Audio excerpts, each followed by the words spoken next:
Good Friday morning. We are now just hours away from the start of the MCAS Buford Air Show. Gates open tomorrow at 9 a.m. Opening ceremony at 11:15. Buford's own Candace Glover, the American Idol winner from season 12, she will kick off the show. Reporter Aaron Shaw is at Media Day now.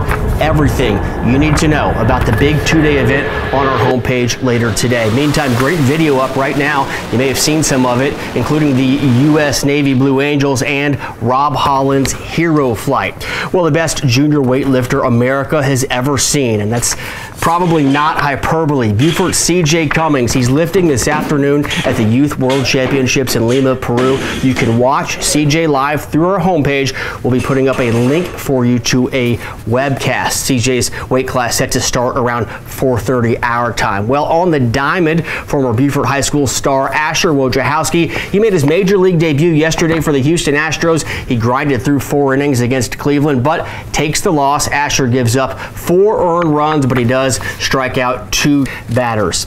Switching gears, the life of the late Bob Masteller will be celebrated today. A musical celebration being held from 2 to 5 at Honeyhorn on Hilton Head. The 76-year-old owner of the super popular The Jazz Corner passed away last month. I am Josh Middleman, and I hope you have a wonderful weekend. We'll see you Monday.